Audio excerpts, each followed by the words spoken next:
Opportunity of the Speaker's presence to respond to some of the things that he said. Finally, with the lights back on, this body's returning to our regular legislative session. We have a lot of work to do. My colleagues on this side of the chamber are ready and eager to get back to our urgent legislative work that we promised the American people we would do. The Democrats had all the Epstein files in their possession for 4 long years under the Biden presidency. The Biden Department of Justice had these files, and no one on this side who is breathless today about the urgency of this release ever said a word about it. And it was the Democrats who could have urged President Biden's Department of Justice to go beyond prosecuting just Epstein and Ghislaine Maxwell, but they didn't do it. And so it's a fair question to ask today, why now? In the very presence of the victims and the survivors who come to join us today, the Speaker said that now would be a time we should be working on urgent legislative work. Mr. Speaker, justice is urgent legislative work. Jamie Raskin really said, "You're the Speaker, but I'm about to speak for you," and absolutely cooked Mike Johnson. No cap, this is cinema.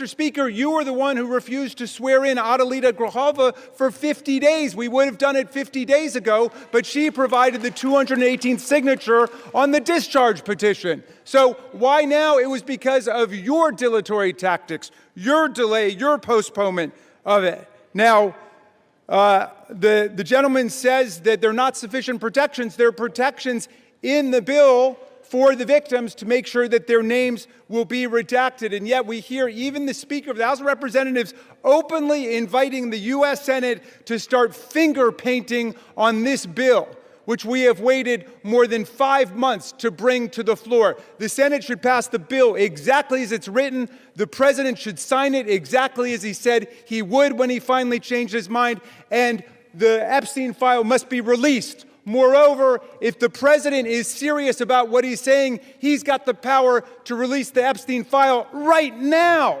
Nobody's stopping him. It's within his possession. It's within his control. He can release the whole thing, and he can redact the names of the victims and others who are innocent in this process. Mr. Speaker, Speaker Johnson said that these are unspeakable evils. Well, because of the bravery and the invincible courage of the women who've joined us today, they're no longer unspeakable. They're spoken. They're articulated. The cat is out of the bag, and we know what's been going on for decades. It's been a double standard of justice, going all the way back to Alex Acosta, who later got rewarded with a cabinet appointment in the Trump administration. Alex Acosta had a 60-count federal indictment ready to go against all kinds of people for an interstate sex trafficking conspiracy with solicitation, with child sex abuse, all of it. And he traded that 60-count federal indictment for 1 count in state court. And Jeffrey Epstein ended up getting the sweetest of sweetheart deals ever on the plea bargain front. He was free from 8 a.m. to 8 p.m. to do whatever he wanted and continuing to perpetrate his crimes and run his conspiracy. And then he would come and he would watch TV and spend the night in jail. And it was over in about a year after the rape and sexual abuse of hundreds and hundreds of girls. And he kept going and he kept at it.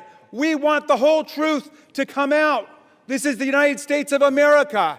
Even the British monarchy wouldn't put up with this. How about the American democracy? How about we say, no way, we're not going to allow this cover-up to go on for 1 day more. And I'm glad the President changed his mind after pulling out all the stops to try to get one of our Republican colleagues to change their mind, to remove their name from the discharge petition. He gave up. And I want to salute the gentlelady from Colorado from having the courage to stand her ground in the Situation Room in the White House and say, no, she wasn't going to be bullied. No. So I'm glad the President changed his mind. But let's be clear, Mr. President, you've got the power today to release the entire file. That's what you called for. That's what Pam Bondi called for. That's what Kash Patel called for. So we don't need anybody calling for the Senate to slow things down for more weeks and more months. The American people have had it. We'll reserve. Gentleman reserves. Gentleman is reminded to direct your comments to the chair and not your colleagues. Mike Johnson really got humbled in his own chamber, and there's no gaveling your way out of that one. Raskin left him absolutely speechless. Smash that subscribe button, because we're serving these moments daily. Drop a comment. Is Johnson the weakest speaker ever or in age? Let's GOP.